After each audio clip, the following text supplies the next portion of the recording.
Hey guys, and welcome to my T2 tutorial.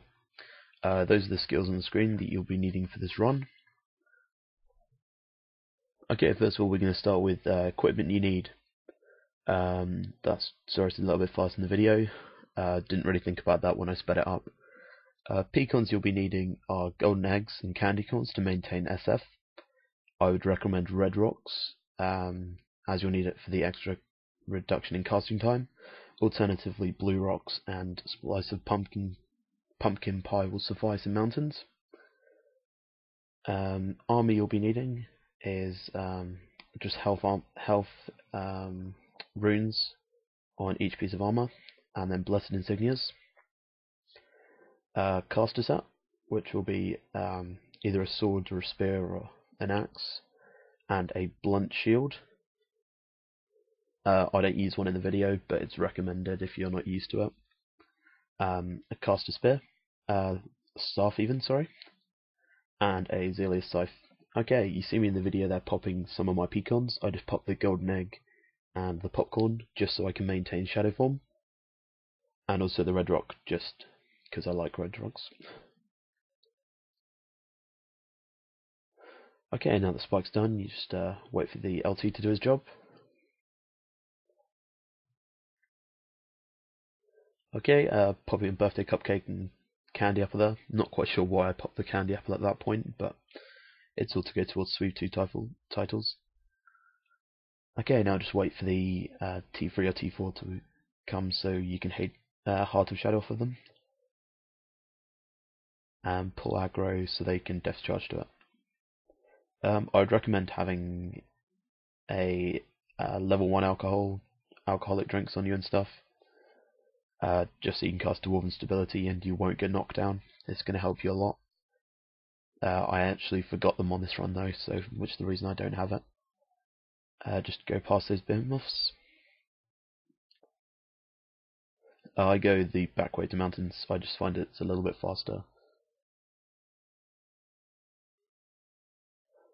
Okay, make sure you lose the aggro of the charge. Not too much of a problem if one of them comes up mountains with you. But you'll need to kill it before taking the quest. Okay, then just walk up to the first behemoth, cast Dwarven Stability, Whirling, and Biora's Hammer. Radfield just to degen a little bit. The good thing about this build is you can actually start killing them way before Resto's up and all that rubbish.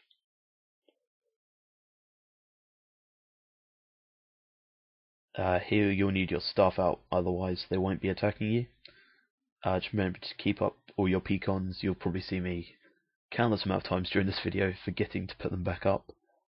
But it's not too much of a problem if you drop your candy egg, golden egg goes out and your candy corn's still up, as there'll only be like 1 or 2 seconds in between shadow form running out and recasting, so you can normally won't die from that.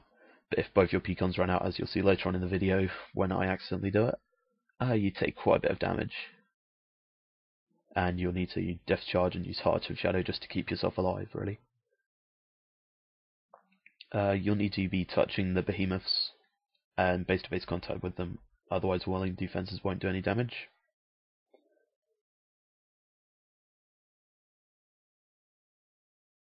And then just staff the ones that are casting Healing Spring.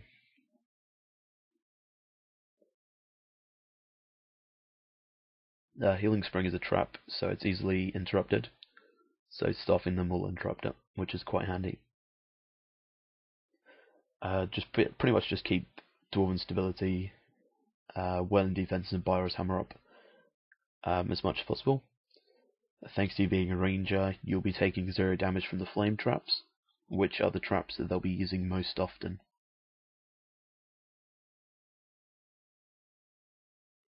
So don't worry if your health gets a little bit low. As with whirling defenses, you're not being hit, so it doesn't really make too much difference.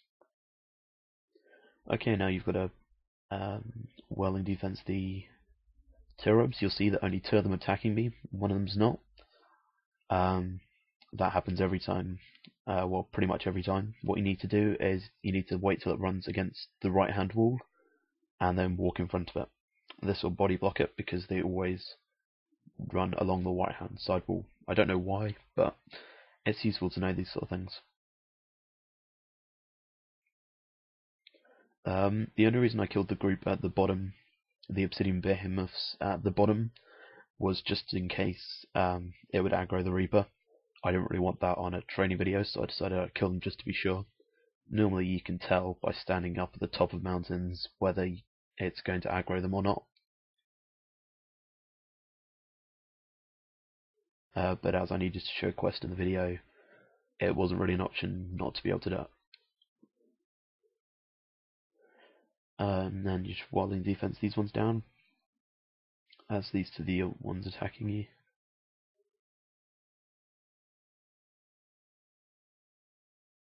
You saw SF drop a little bit there, but seeing as they're long casting spells, it doesn't really make too much difference. You see me reapply on my Pecons. It really helps with Demon Assassin, as he does hit for quite a bit.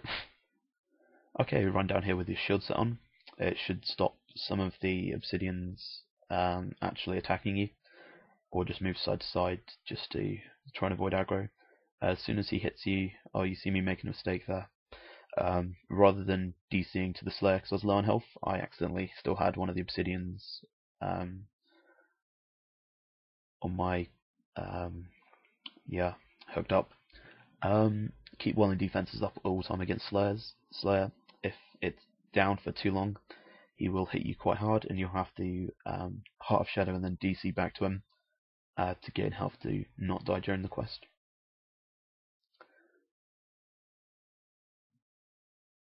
You see me kill these group here. You don't need to, but it takes like a couple of seconds to kill them, so I wasn't really too worried about killing them. It's an extra chance of ectos, and sometimes they do get in your way. Okay, now off the pools after a fast mountain. Here again it would be advisory to pop a level 1 alcohol. Select one of the charge, run up to the edge of this mount here, and just Heart of Shadow up. It avoids aggro of the 4 skellies that are down there.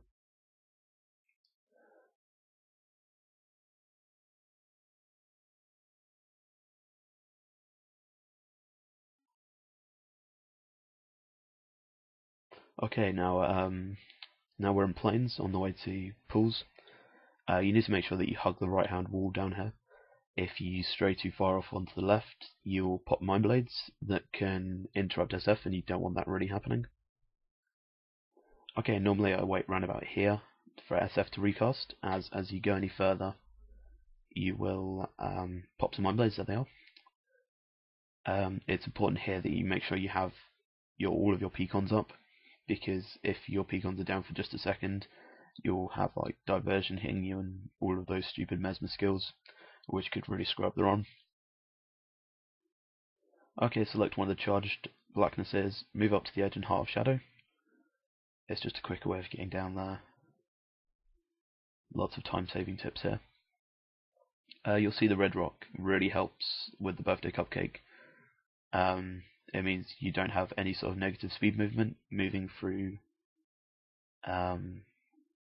pools.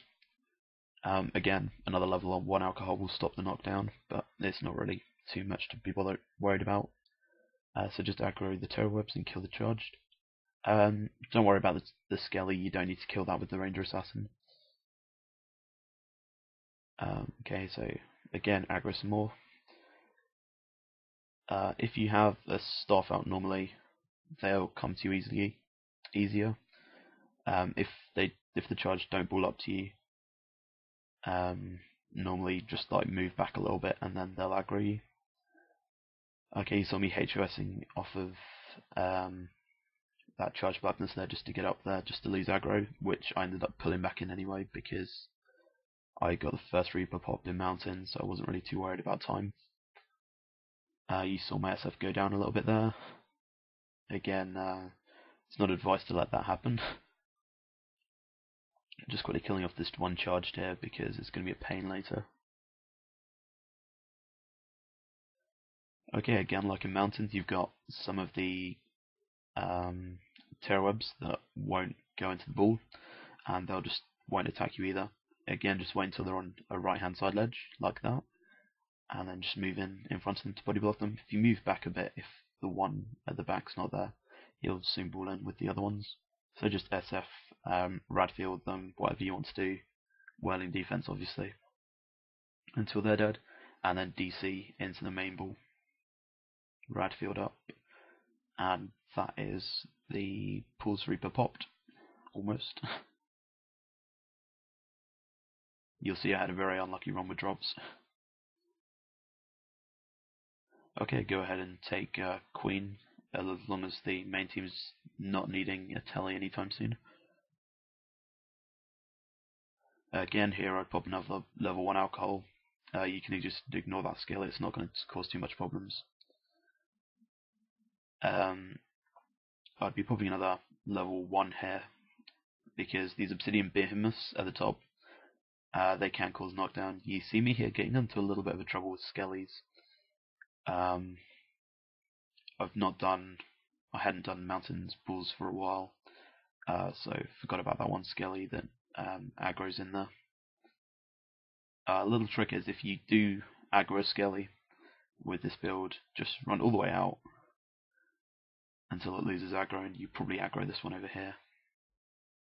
So run all the way back towards the Reaper. Don't actually run into the Reaper, obviously. You saw my SF go down there. I forgot pecons again. I'm not very good with remembering stuff.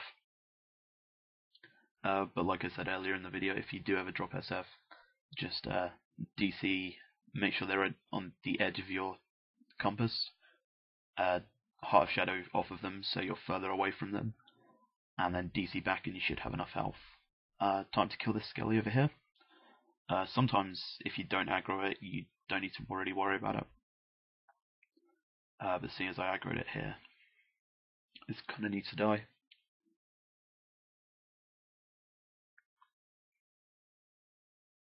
Right, next move into the corner over here.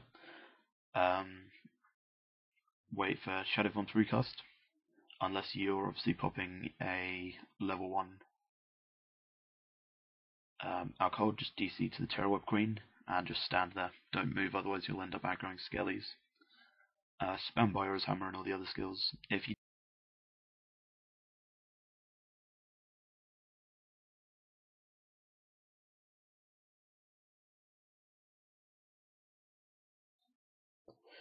well, thank you for watching. Here's just a list of what I used. Yeah, that's pretty much it really. I'll be uploading some more videos of other terrors that you can do on a Ranger very soon. Yeah, please leave comments.